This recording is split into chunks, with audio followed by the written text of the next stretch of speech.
Bienvenue dans ce nouvel épisode et même ce nouveau podcast Biz & Crocs. Wouh! On espère que vous allez bien, que vous êtes contents de nous entendre, de nous voir aussi puisqu'il y a la caméra.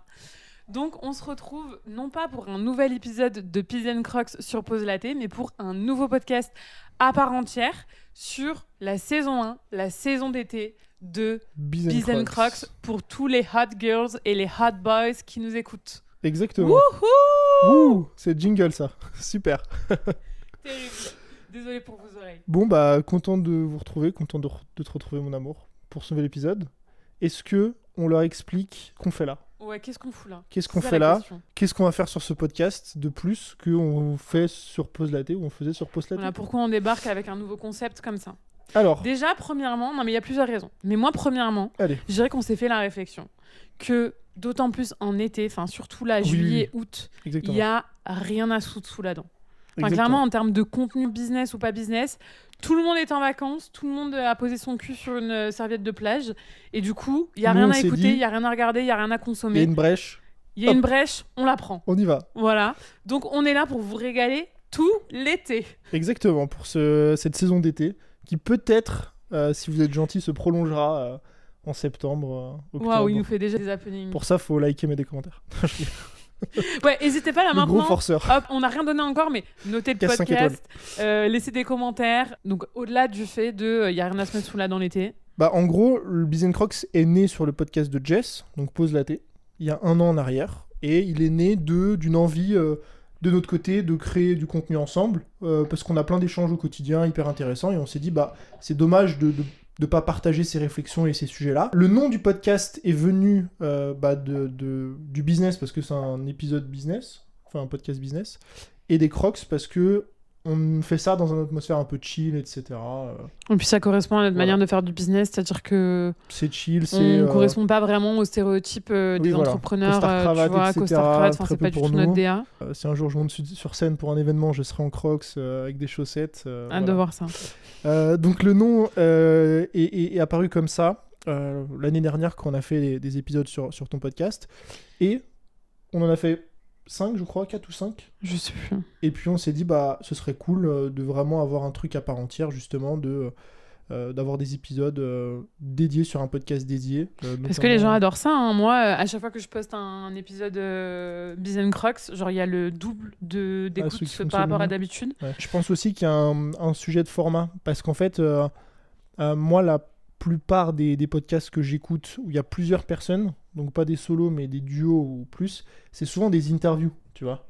Oui, c'est des gens qui se connaissent pas vraiment, voilà, et du coup ça n'a pas la même dynamique. Bah, là le fait est que du coup comme on est ensemble, enfin on est partenaires entre guillemets business, mais on est surtout en couple aussi dans la vraie vie, ça rend les échanges hyper fluides, hyper naturels, hyper spontanés, et je pense que c'est ça aussi qui plaît aux gens. On n'a pas l'habitude de ça sur un podcast, comme tu dis, souvent les épisodes en duo c'est des épisodes ITV, tu vois, où les gens se connaissent pas forcément. Ouais, puis les ITV vont c'est toujours du sens de la personne qui pose les questions à celle qui donne les réponses. Ouais. Et je trouve il y a pas trop ce côté débat. C'est ça, il y a pas trop ce côté débat, et nous l'avantage, vu qu'on se connaît bien, on a aucun souci, tu vois, à se contredire ou à dire des trucs, tu vois. Donc ouais, c'est vrai, il y a grave ça, ce côté-là c'est un gros avantage. Où genre souvent on n'est pas d'accord sur des choses et genre juste on débat, et je pense que c'est ça qui rend la dynamique un peu plus unique, quoi, entre guillemets. Donc c'est pour ça qu'on a créé ce podcast Biz & Crocs qui démarre avec une saison d'été. Donc on va faire un épisode par semaine. Il y en a plusieurs déjà qui sont sortis normalement le jour de l'ouverture. Il me regarde, il est pas au courant du rythme. On va poster 3 épisodes là quand vous nous écoutez. Voilà. Normalement, il y a 3 épisodes qui sont en ligne, et tout le reste du mois d'août, ce sera un épisode par semaine. Peut-être qu'on prolongera un peu en septembre, on verra aussi. En fonction de nos envies. Et puis selon nos dispos aussi, parce qu'on a quand même pas mal de choses prévues en septembre, chacun de notre côté. Mais c'est pour ça aussi. C'est pour ça qu'on veut faire qu'on veut vraiment fonctionner par saison, parce que c'est pas notre activité principale, on a des trucs à côté, et c'est bien d'avoir un truc de saisonnier, quoi, en mode quand on clôturera l'été, on clôturera l'été, et peut-être qu'on fera une saison d'automne et peut-être d'hiver, et ça se trouve on va en faire un par semaine pendant 1 an, ou peut-être qu'il y aura des pauses des fois de 3 semaines, 1 mois, enfin voilà. Voilà, on veut vraiment pas se mettre la pression sur ce podcast-là. Exactement. L'ambition, c'est pas d'en faire quelque chose qui est monétisable à la fin. De toute Comment façon, ça, tu veux pas en faire le podcast numéro 1 français ? Je veux pas en faire la prochaine licorne, et voilà, je veux pas être le prochain légende spécialement. Guillaume Clé est très bien à sa place. Donc l'idée, c'est plutôt de faire ça en mode hobby. et de faire en fonction de dispo et de pas se mettre la pression. Donc il y aura pas de trucs vraiment hyper rythmés, à part que là quand même pour le lancement, on poste déjà 3 épisodes et on va faire une saison d'été, mais on sait pas encore quand est-ce qu'elle se termine. Bref, vous aurez le temps de découvrir tout ça. Exactement. Et surtout, ça c'est un truc que j'ai pas pris conscience de ça récemment, mais c'est vrai que je trouve que dans le contenu, si tu te laisses un peu de temps aussi dans ta vraie vie pour vivre des choses, t'as plus de choses à raconter dans tes contenus. Tu vois, il y a un peu ce truc aussi où en fait... Ah non, mais l'influence... Non, mais je me dis, tu vois, c'est des pauses aussi qui peuvent faire du bien, nous, après, pour revenir sur le podcast, avec des idées nouvelles, avec des trucs à raconter, etc., quoi. Ouais, exactement. Donc, Et je pense qu'il y aura un peu de tout. En vrai, c'est un peu un coup de tête, ce podcast. Hein, totalement. On est parti dans les Dolomites et on est revenu avec cette idée et on s'est dit, vas-y, on lance. Il y a Sarah, notre graphiste, qui a fait la pochette. Merci à elle d'ailleurs. Mais c'est pas un truc qui est hyper... bien pensé, etc., business plan, donc on verra bien ce que ça donne, mais je pense qu'il y aura aussi des épisodes vraiment purement business, et aussi des épisodes où on va avoir des réflexions un peu plus globales sur la vie de manière générale, peut-être très psychologie de comptoir, mais on adore. Tout ce qui tournera, quand t'es entrepreneur, t'as le business, mais t'as ce qui gravite autour. T'as le dev perso, t'as la psychologie, tous ces trucs-là. Quel est le sujet du jour de ce premier épisode? Le sujet du premier épisode, en fait, je sais pas si vous avez vu passer sur les réseaux, il y a une trend en ce moment qui est oui ou non sans débattre. Donc en gros, l'idée, c'est en vidéo, il y a 2 personnes, souvent c'est des couples ou c'est des collègues, des associés, peu importe, et il y a une affirmation et ils disent oui ou non en même temps pour voir s'ils sont d'accord, mais ils n'ont pas le droit de débattre. Le fait est qu'on est sur un podcast, donc on va quand même débattre parce que sinon, il n'y a pas d'épisode et ça va durer 5 secondes. Donc, c'est pas l'idée. Mais pourquoi je me suis dit que ça pourrait être cool pour un premier épisode, c'est que, on va pas se mentir, quand tu te lances dans l'entrepreneuriat, et même après d'ailleurs, t'entends souvent tout et son contraire en termes de conseils, de ce qu'il faut faire, de méthodes, etc. Et du coup, je me suis dit qu'on allait mettre notre grain de sel là-dedans et nous, à notre tour, donner notre avis, quoi, finalement. Donc, est-ce que c'est bon pour toi? Est-ce que c'est bon pour vous? Oui, c'est bon pour moi. J'espère que vous avez la ref. Tu veux commencer? J'ai noté quelques questions. Alors, ça se trouve... Normalement, c'est pas sous forme de questions, c'est sous forme d'affirmation. Ah, allez, on retourne bosser là en coulisses. Là, il a pas compris le concept. Si tu veux, j'enlève le point d'interrogation. Ça fait oui, une c'est pareil, tu peux faire une affirmation. C'est très simple à retourner. Ok, donc je crois que j'ai fait les affirmations les plus basico-basiques de l'entrepreneuriat. Faut-il travailler dur pour réussir? 1, 2, 3, oui. Non. Alors, ça commence très bien. Non, mais parce que heureusement que je fais ça en me justifiant. Mais je sais ce que tu vas dire. En fait, je te connais tellement bien que je préchote déjà la nuance que tu vas apporter. Mais vas-y, je te laisse commencer. Alors, moi, pourquoi est-ce que j'ai répondu oui? T'as répondu comme 99% des gens. Mais... Alors, je préchote, je vais te dire ce que moi je préchote, c'est que tu vas dire qu'il faut pas travailler dur, il faut travailler intelligemment. Vas-y, ok. Et je suis assez d'accord avec ça. Mais le fait est que si vraiment tu me poses la question comme ça et que je peux dire juste oui ou non, je te répondrai oui. Parce que pour moi, il y a trop de gens justement qui se lancent en mode ça y est, je travaille 3 heures par jour, je veux avoir la liberté de travailler depuis mon téléphone, voilà, vraiment le truc basique que tu vois dans les promesses de certains infopreneurs. Okay. Et du coup, moi je trouve qu'il y a beaucoup de gens qui mangent une désillusion au bout de 2-3 mois parce qu'ils se rendent compte que c'est pas comme ça que ça se passe et qu'en fait, il faut pas choisir l'entrepreneuriat par facilité. Okay. Pour moi, on n'est pas entrepreneur, peu importe la forme d'entrepreneuriat, on ne devient pas entrepreneur par facilité, on devient entrepreneur parce que certes, il y a beaucoup d'avantages dans l'entrepreneuriat et on peut avoir des raisons différentes de le faire, mais l'entrepreneuriat, c'est quand même un monde où il faut un peu sortir les doigts des fesses et c'est pas que la méthodologie doit être dure ou que tu dois lutter tous les jours parce que bien sûr qu'il faut quand même prendre du plaisir, mais il faut travailler en tout cas. Je sais pas dur, mais en tout cas, il faut vraiment se mettre un coup de pied au cul. Ok, alors Your turn. Je suis 100% d'accord avec toi. La nuance que je veux apporter, elle est vraiment sur le terme dur, parce que je pense qu'elle englobe beaucoup de trucs en fait qu'on néglige dans l'entrepreneuriat. Le premier truc, c'est le rapport à la souffrance. Je pense qu'il y a un vrai truc qui vient du salariat, des injonctions, quand on grandit, etc. Même la définition, la traduction du mot travail de base, ça vient du latin ou du grec, je sais plus. Souffrance. C'est un truc comme ça. Je crois que c'est souffrance. Mais en fait, c'est ça, c'est que tu grandis dans un système dans lequel, enfin moi c'est celui dans lequel j'ai grandi, tu vois, mes parents, etc., le rapport au travail était toujours un rapport de souffrance. C'était toujours un rapport de aller au travail à reculons, rentrer le soir et être content, de j'ai pas envie d'y aller, vivement la retraite, tous ces trucs-là. Et en fait, je pense que quand on se lance, on copie ce modèle sur notre activité, inconsciemment, et on se met des tâches, des projets, etc., parfois qui vont nous faire souffrir alors qu'on n'est pas obligé de le faire. Ce que je veux dire par là, c'est que le travail doit pas toujours être un rapport de souffrance. C'est un peu cette dissonance que vivent notamment les influenceurs, en mode c'est vrai que j'ai pas l'impression que ce que je fais c'est du travail, alors que si, c'est monétiser une image, etc. Et en fait, on a vite fait tomber dans le truc une sorte de syndrome de l'imposteur ou un truc comme ça. En mode, je mérite pas de gagner de l'argent parce que je suis pas en train de souffrir au quotidien en faisant les tâches que j'aime faire.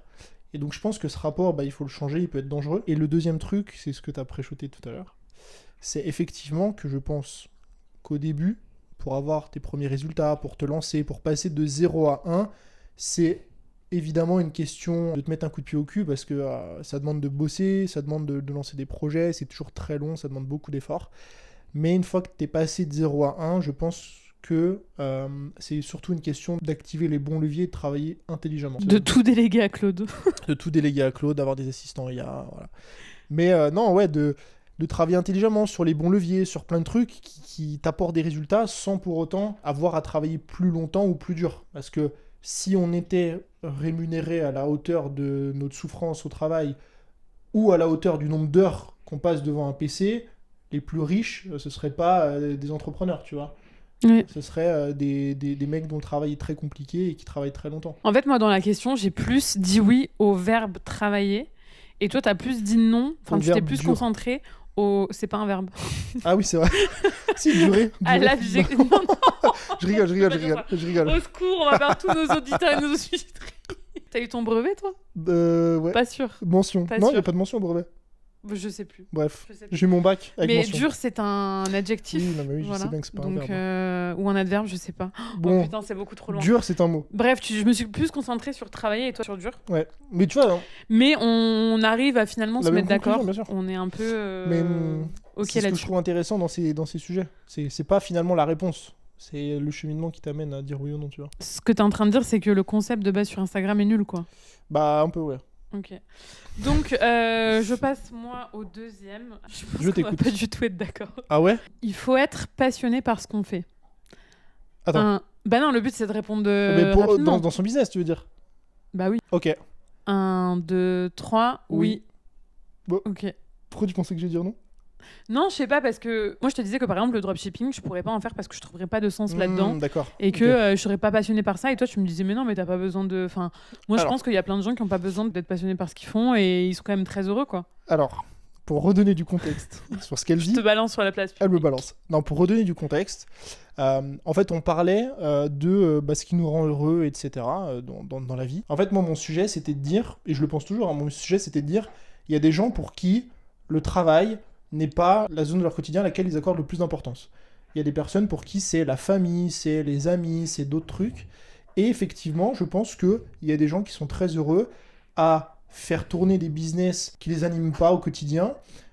Mais si ces business-là leur permettent d'avoir plus de temps libre, et ce temps, ils peuvent le passer avec leurs femmes, leurs enfants et compagnie, je pense effectivement que c'est une bonne équation, tu vois. Donc, il faut pas forcément être passionné par ce qu'on fait. Alors... Oui, mais dans leur situation, pour moi, eux, ils sont beaucoup plus passionnés par le résultat qu'ils cherchent à obtenir que par le process en lui-même. Ça, je pense que effectivement, ça peut être très compliqué parce que c'est pour ça que j'ai répondu oui. Si t'es pas passionné par le process, ce qui va se passer, c'est que à la moindre difficulté, tu risques d'abandonner. Lancer une boîte, lancer une entreprise, créer du contenu, ce que tu veux, tu réussis pas du premier coup, ça prend beaucoup de temps. Si t'es pas passionné à minima par le process, faut t'accrocher quand même bien fort pour que ça dure. Par contre, si t'es passionné, je sais pas, si je prends le contenu, tu vois, t'es passionné par la vidéo YouTube, t'es passionné par faire des vidéos, ok ? Développer une chaîne YouTube, ça prend beaucoup de temps, c'est très long, c'est très fastidieux. Maintenant, si à chaque fois que tu postes une vidéo, tu passes un bon moment. T'es dans une zone de flow, t'es là, t'es trop content, machin, tu vois pas le temps passer. Bah, ça sera beaucoup plus simple pour toi de développer une chaîne que quelqu'un pour qui faire une vidéo, c'est un labeur monumental, tu vois. Moi, c'est un peu ça le cheminement, c'est que en fait, la passion, c'est ce qui fait que tu vas avoir envie de travailler, parce que justement, il y a ce côté un peu... c'est ce que t'aimes, quoi. T'adores faire ça. Donc, tu vas vouloir, en fait, instinctivement y accorder du temps, mettre des efforts, t'investir, etc. Et c'est ce qui fait que sur le long terme, t'auras le plus de résultats et que t'arriveras à être régulière ou régulier beaucoup plus facilement. Donc, c'est en ce sens-là, pour moi, qu'il faut quand même avoir une partie où t'es un minimum passionné par ce que tu fais, quoi. Et il n'y a pas de mais pour toi ? Moi, j'en ai un. Bah vas-y. En fait, faut pas non plus chercher à ce que tout dans ton business te passionne. Oui, bien sûr, tu peux pas être passionné par tout ça, c'est évident. Et puis il y a des tâches, c'est pour ça, ça rejoint un peu ce qu'on disait avant, c'est que pour moi, tu dois pas travailler dur, mais par exemple, il faut accepter aussi qu'au départ, tu feras forcément des choses que t'aimes pas. Bien sûr. Et ça, c'est normal. Et même plus tard. Aujourd'hui, qui est passionné par sa compta ? Personne. Enfin, je veux dire. Bah si, il y a des gens qui adorent ça. Oui, mais ok. Là, globalement, la majorité des gens... mais même par d'autres choses. À part si à un moment donné, tu as vraiment beaucoup de moyens et que tu peux déléguer. Enfin, oui, il y a des choses que tu feras plus nécessairement. Oui, mais encore faut-il que tu sois passionné par le management. Parce que déléguer, c'est bien, mais si t'es pas passionné par le fait de gérer des gens... Enfin bon. Bref, c'est un peu un débat sans fin, mais... Bon, on y a répondu, non ? À toi ? Oui, on y a répondu. À moi. Sacrifier sa liberté pour de l'argent. 1, 2, 3, non. Moi, j'ai pas de mais. Hein. Ok. Ah ouais, on justifie pas, ok.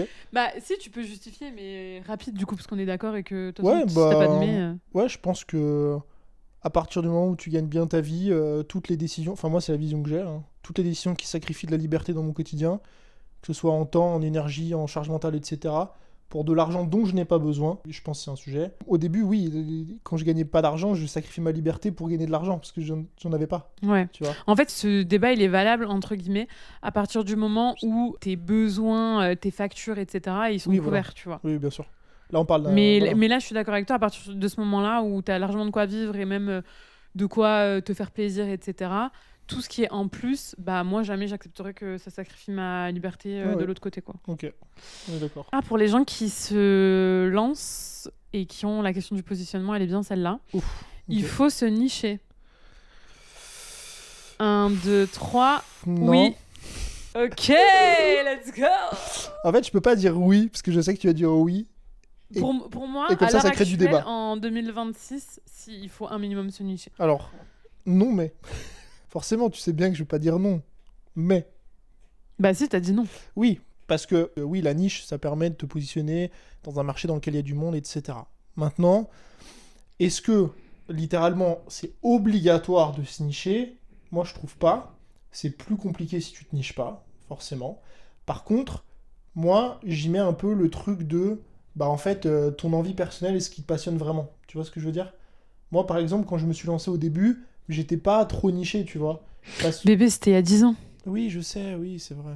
Ouais, mais moi, franchement, je suis sûre que t'arrives aujourd'hui avec un positionnement typique, moi, dans ma niche, généraliste marketing, en mode « Je vous aide à développer vos réseaux sociaux ». Pas de cible au niveau de quel type d'entrepreneur tu vas aider. Pas de vertical au niveau de l'expertise exactement. Est-ce que ça va être via les réseaux sociaux, l'organique, les ads, le référencement, je ne sais quoi, LinkedIn, enfin... Je peux changer d'avis ? Tu peux totalement changer d'avis parce que je suis très convaincante. Je vais dire oui, mais je pense qu'il faut que ça reste quand même aligné avec ce qui te passionne. Je pense qu'il faut pas tomber dans le piège de se dire ah bah vas-y, je vais me nicher sur les boutiques e-commerce alors que globalement c'est pas un truc qui te passionne, les produits. Tu vois. Bien sûr, mais ça fait sens. Mais effectivement, c'est vrai que oui. Maintenant, en fait, toutes les thématiques sont beaucoup plus concurrentielles et beaucoup plus matures. Et du coup, pour moi, si tu n'arrives pas à trouver une verticale, encore une fois, la verticale, ça peut être au niveau de ton expertise ou au niveau de ta cible. Ou de ta personnalité. Pas que. Enfin, le format. Ah ouais, tu trouves que c'est plus assez maintenant ? Bah, pour moi, sur ce que tu vends, il faut que tu te niches un minimum. Okay. Mais après, le contenu et la com, c'est à côté et c'est ce qui va te permettre aussi de te différencier, bien sûr. Est-ce qu'il faut se nicher comme par exemple le yapping ?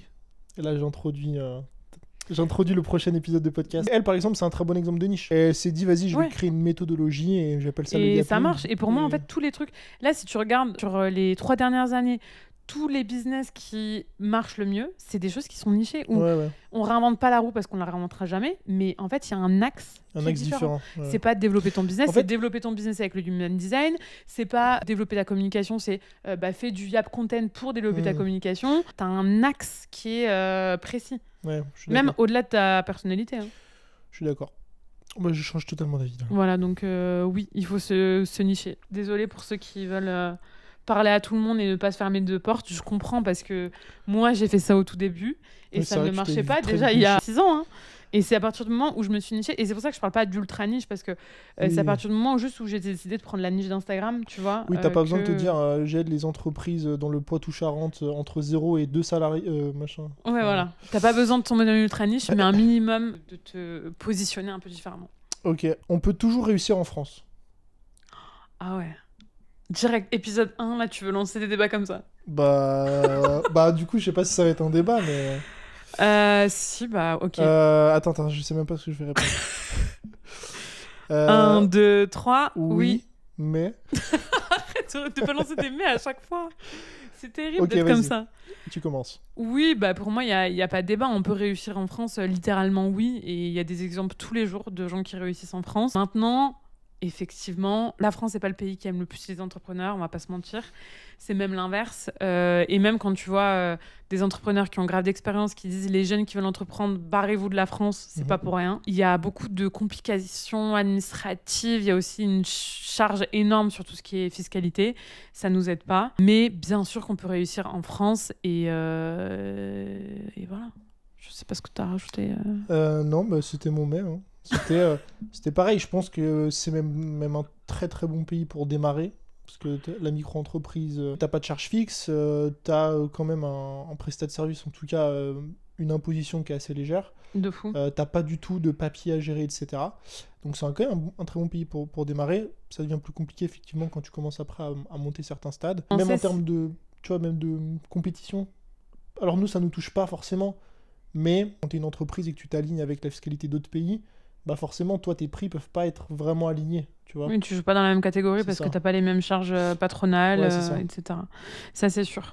C'est vrai que pour moi, en fait, pour commencer, la France, c'est génial. Encore une fois, la micro-entreprise, c'est génial.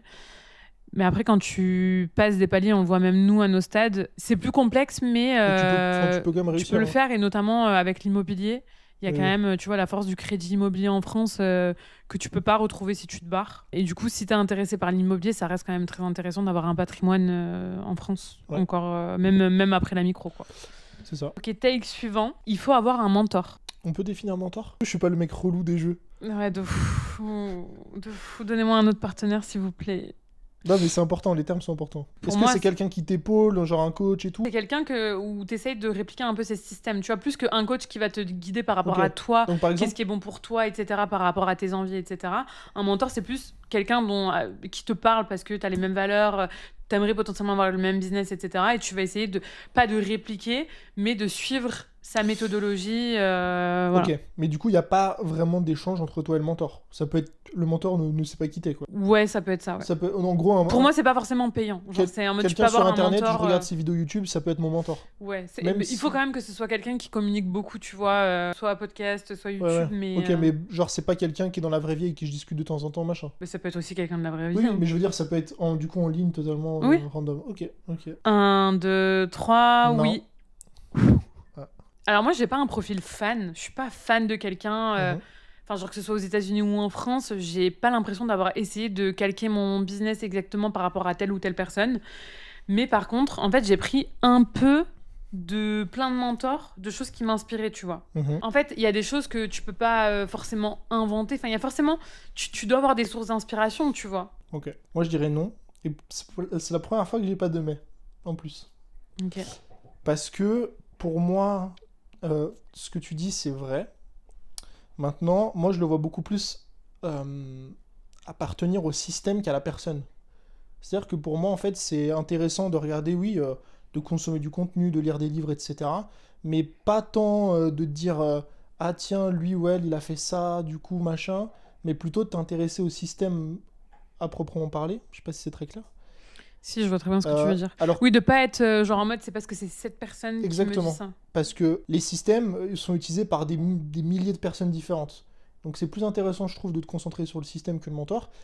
Et surtout, le vrai gros point que j'ai, c'est que je trouve qu'en fait, même au-delà de ça, avoir un mentor, c'est très dangereux. Surtout quand tu es entrepreneur, et notamment quand tu crées du contenu, parce que tu as très vite fait, en fait, de calquer toute ton identité sur cette personne. Et en fait, de plus savoir vraiment où est la limite entre « Ah, je fais ça parce que moi, j'estime que c'est une bonne idée ou que c'est un bon truc », et je le fais par réplica de ce que fait la personne. Je vois ce que tu veux dire, mais en suivant plein d'entrepreneurs différents, il y a forcément des entrepreneurs qui vont t'inspirer plus que d'autres. Bien sûr. Et donc, tu vas peut-être plus t'intéresser à cette personne-là et à ce qu'elle fait, comment elle le fait, etc. Mais ça veut pas dire que tu copie-colles tout et que tu te poses pas de questions et que tu fais exactement comme elle, tu vois. Non, mais ça, je suis d'accord. Mais je pense que justement, pas consciemment, mais il y a beaucoup de gens qui sont tellement fans, entre guillemets, ou suivent tellement le mentor en question, qu'en fait, ils finissent par répliquer sans même vraiment se rendre compte qu'ils répliquent. Et que ça peut être un danger. Tu vois, je vois ce que tu veux dire. Mais et après, ça crée des moutons, quoi. En fait, c'est même pas le fait... Moi, on pourra d'ailleurs faire, je pense, mettez-le en dessous dans les commentaires. Si ça vous intéresse, un épisode, je pense, sur le plagiat, parce que c'est un vrai sujet beaucoup plus vaste. Ouais, et moi, c'est pas tant le fait que les gens plagient ou copient, mais c'est plutôt, en fait, que même pour la personne elle-même qui reproduit ce que fait le mentor, bah, en fait, tu réussiras vraiment jamais, parce que la personne n'a pas réussi parce qu'elle a appliqué ce truc-là. Elle a réussi parce qu'elle s'est approprié la chose. Et en fait, toi, tu réussis quand tu t'appropries le système, quand tu t'appropries des trucs. Oui, mais ça vient après, en fait, de s'approprier. Oui, non, mais t'as quand même l'idée aussi, on est forcément inspiré ça, bien sûr, par des choses qu'on a vues ou qu'on a lues. Et après, oui, on se l'approprie et on se dit, moi, comment est-ce que je peux l'implémenter par rapport à mon système de valeurs, par rapport à mon audience, par rapport à mathématiques, par rapport à plein de choses. Mais au départ, moi je pense quand même qu'il faut avoir... il faut, tu vois, avoir ce truc d'aller chercher, tu vois, de l'inspiration un peu dans ton business, quoi. Ça, je suis d'accord. Mais pour moi, du coup, t'as pas besoin de mentor. T'as juste besoin, en fait, d'aller chercher des systèmes et pas des gens. Ok, je vois ce que tu veux dire. Voilà. Bah, j'en ai un autre, mais il est un peu nul, je crois. Donc si t'en as, c'est mieux. Hein. Non, mais j'en ai d'autres, mais vas-y. Non, mais moi, en fait, les tiens, ils sont mieux. Moi, les miens, ils sont trop larges. L'argent fait le bonheur. Mais bon. Non, mais c'est bien. 1, 2, 3. Oui. Bah, on sait très bien ce qu'on va dire. Oui, donc vas-y, dis-le. Bah, l'argent fait le bonheur jusqu'à ce que t'en aies plus besoin, grosso modo. Donc, jusqu'à ce que ça couvre tes... En fait, l'argent fait le bonheur, oui, dans un sens, parce que bien sûr que... aujourd'hui, il faudrait être heureux, hors sol pour dire totalement non. Enfin, c'est vraiment que t'es complètement décorrélé de la réalité. Si t'as pas de quoi manger, si t'as pas de quoi te loger dignement, si t'as pas de quoi épargner un petit peu pour plus tard, etc., c'est très compliqué de penser... Voilà, donc jusqu'à ce niveau-là, en fait, bien sûr que l'argent, oui, il contribue en tout cas à ton bonheur, mais énormément. Mais après, tu le vois bien, les gens qui sont les plus riches, c'est pas du tout les plus heureux, hein, franchement. Et surtout, je pense qu'on se trompe beaucoup sur ce seuil. C'est-à-dire que la moyenne des gens voient le seuil beaucoup plus haut qu'il ne l'est en vrai. Et se disent, je sais pas, l'argent fait le bonheur jusqu'à 10 000 euros par mois, 20 000, j'en sais rien. Alors qu'en vrai, le seuil, il est beaucoup, beaucoup plus bas que ça. 3-5 000 par mois. C'est une grosse fourchette, ça. Ouais, mais grosso modo, dans ces eaux-là, tu vois, à peu près. C'est toujours pareil, ça dépend où t'habites, ça dépend de tes charges, ça dépend de est-ce que t'as une famille, pas une famille. Oui, ça dépend de trop de paramètres. Ah bah, c'est pour ça que je donne une fourchette, mais ce que je veux dire, c'est que pour moi, il se situe plus dans ces eaux-là que 10 000, tu vois. La progression de bonheur, après, elle est marginale. Hein. Enfin, elle est plus reliée. Pour moi, t'es pas 2 fois plus heureux à 10 000 par mois qu'à 5 000 par mois, tu vois. Ouais. Guess suivant, il faut montrer son visage pour vendre. 1, 2, 3, non. Oh. T'es étonné. Je savais que t'allais penser que j'allais dire oui. Ah ouais, vas-y. Alors moi, déjà, je pense que c'est à contraster sur énormément de choses. Déjà, la première chose, c'est que ça dépend de ton business model. Oui. Si tu fais du e-com ou que t'as un SaaS ou quoi, t'as absolument pas besoin de montrer ton visage. Je suis d'accord. Maintenant, pour le côté prestataire de service, coach, mentor, bah pour moi, en fait, je dirais pas que t'es pas... Parce que j'ai 2-3 noms en tête, en fait, qui l'ont fait sans montrer leur visage. Donc oui, c'est possible, mais pour moi, c'est tellement marginal et...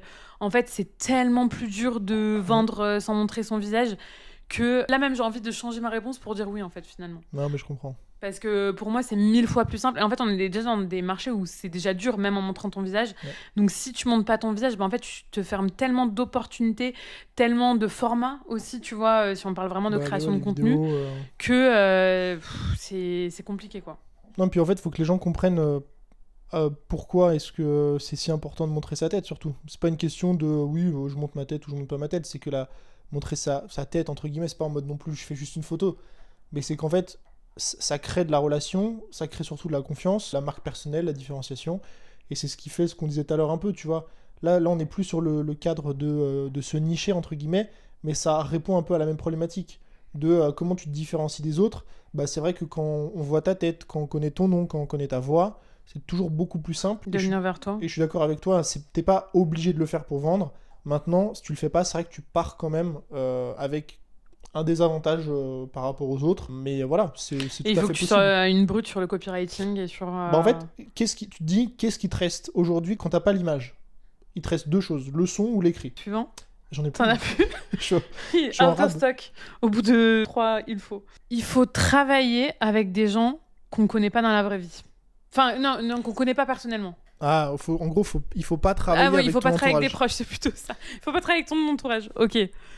1, 2, 3, non. J'en étais sûre qu'on allait être d'accord parce que de toute façon, travaille qu'avec ton entourage. Voilà, on travaille que avec des gens qu'on connaît dans la vraie vie, donc ce serait un peu genre bizarre venu de notre part de dire l'inverse, quoi. Par contre, on connaît plein de gens qui veulent pas travailler avec leurs proches. Je comprends. En fait, pour moi, c'est toujours peser le pour et le contre des trucs. Et je pense que ça marche beaucoup mieux avec les gens qui communiquent. La communication, c'est la base. Être très au clair sur si on bosse ensemble... comment ça se passe, poser la limite entre le pro et le perso. Si tu le fais bien, je trouve que tu profites de tous les avantages, sans les inconvénients. Ouais, moi je trouve que comme tu as dit, si tu communiques bien, il n'y a pas tant d'inconvénients en vrai. Ouais. Moi, il y a un couple que j'adore sur internet, Océane et Hello Motif. Ah oui.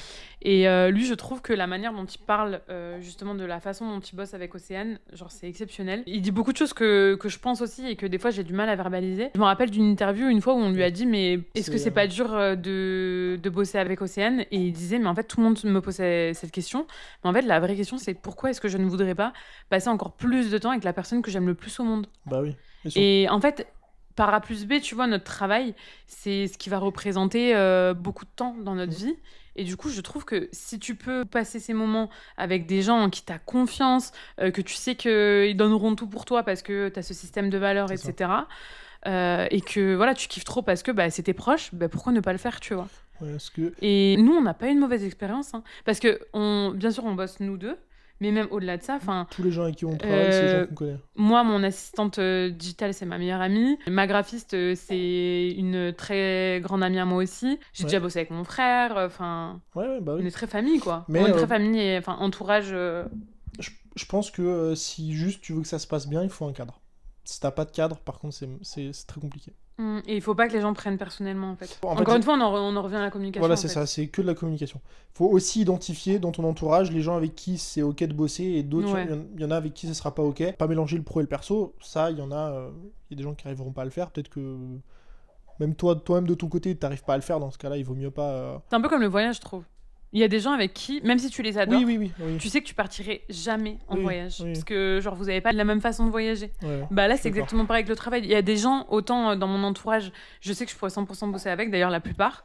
Et il y en a d'autres, je me verrais pas du tout travailler avec, tu vois, justement parce que tu dis, je sais qu'ils sont trop susceptibles, je sais qu'ils ont pas la même manière de travailler et qu'on s'entendra pas sur le travail. Je sais pas, il y a des gens, des potes à toi, c'est des gens super, sauf que tu sais très bien qu'ils sont pas très carrés dans le taf.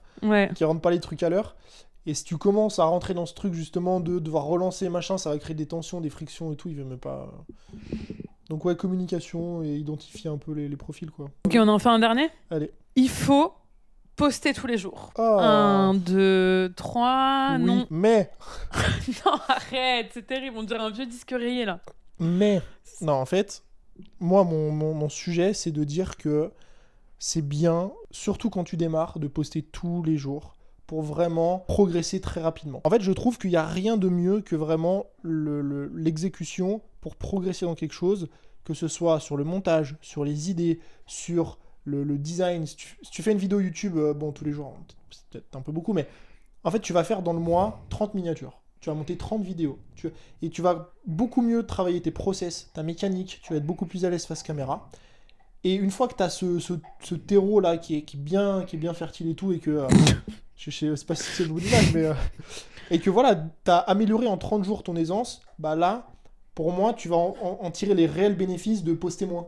Tu vois? Parce que si tu postes une vidéo par semaine, du coup, il te faut 30 semaines. Ça veut dire combien de semaines il te faut? Il te faut 30 semaines pour acquérir la même expérience que si tu faisais une vidéo par jour pendant 30 jours. Tu vois ce que je veux dire ? Oui, je comprends ce que tu veux dire. Et je comprends l'idée derrière de, du coup, se former, progresser, etc. Que pour ce sujet, par contre. Mais pour moi, c'est 1000 fois plus important la régularité que l'intensité sur un mois. Et en fait, le problème, c'est que je les connais, ces gens-là qui font des challenges de 30 jours, 30 reels, ou de 30 jours, 30 vidéos YouTube, ou de 30 jours, 30 newsletters. Il y en a beaucoup qui, après, en fait, ne postent pas. Et en fait, ne tiennent pas une régularité sur la durée. Et en fait, pour moi, aujourd'hui, genre, ce qui compte, au-delà de l'intensité, encore une fois, c'est l'effort que tu vas produire toutes les semaines sur des mois et sur des années même cumulées, quoi. Et aussi, il y a aussi moi je disais ça un peu dans le sens où pour avoir des résultats, par exemple sur Instagram, il faut pas poster tous les jours. T'as absolument pas besoin de poster tous les jours. Tu peux poster 3 fois par semaine, que ce soit en story ou sur le feed, et avoir des résultats qui sont déjà hyper probants et gagner super bien ta vie avec ça et faire la promotion de tes offres comme il faut. Bien sûr qu'après, si tu peux poster tous les jours, c'est pas non plus... ce que je dis, c'est pas une contre-indication. C'est-à-dire qu'aujourd'hui, si tu as toutes les ressources financières, matérielles, de temps, d'énergie, etc., pour poster tous les jours, pourquoi pas ? Mais pour moi, il y a aussi un autre sujet. Attends, il y a aussi un autre sujet. C'est qu'aujourd'hui, je vois trop de gens en fait poster pour poster tous les jours, et ce qui est très simple avec l'IA. Et en fait maintenant, justement pour moi, c'est pas les contenus qui vont se démarquer, parce que qui dit en fait souvent poster tous les jours dit poster des choses qui sont nazes. Et en fait le problème c'est que le contenu naze en 2026 à l'ère de l'IA, en fait ça sert à rien. Après tu peux aussi faire des très bons contenus avec l'IA, c'est pas ce que je dis, mais si tu prends vraiment genre que des choses ultra simples et tout, genre juste pour être dans l'exécution et dans la production rapide, j'envoie 10 contenus par jour, quoi. Voilà, juste des trucs nuls, en fait ça va pas t'amener plus de résultats. Je suis d'accord. Et ce qui se différencie au contraire, c'est des choses qui sont maintenant plus travaillées, où les idées créatives elles sont plus bossées, d'ailleurs aussi avec l'IA encore une fois, la rédaction pareil elle est plus bossée, le tournage, le scriptage, etc. Et même du coup si tu postes moins, ça va avoir plus d'impact. Je suis d'accord avec toi. En fait, on est d'accord sur tout. On a vendu ce podcast en mode, les gars, ça va être oui, mais ce qui compte, fight, on va débattre et tout. En fait, on débat.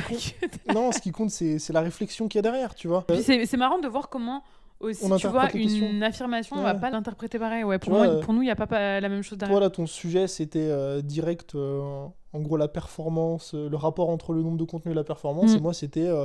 le rapport entre le nombre de contenus et les compétences, tu vois. Ouais, la progression, quoi. Mais voilà, mais tout se rejoint finalement. Bon. Exactement. Eh bien, on a fait le tour pour cet épisode. On a fait le tour. Merci beaucoup d'avoir écouté cet épisode de podcast jusqu'à la fin. Puis normalement, il y en a 2 autres, hein. Il y en a 2 autres, si vous voulez aller les écouter, qui seront disponibles directement, juste en dessous. N'hésitez pas, on vous a un peu rabâché le truc au début pour rigoler, mais si jamais vous avez aimé le podcast, à laisser une petite note... sur Spotify ou Apple Podcast. À le partager sur Instagram, dans vos stories du jour. À l'envoyer à un ami entrepreneur. Voilà, à quelqu'un qui en a besoin. Exactement, et il sera aussi normalement dispo sur YouTube, donc voilà, il sera un peu partout. On va s'arranger pour que ce soit le cas. On passe tout le mois d'août ensemble. Exactement. Et voilà, on vous dit à très vite. À très vite dans un nouvel épisode. C'était Tony et Jess. Ciao. Ciao.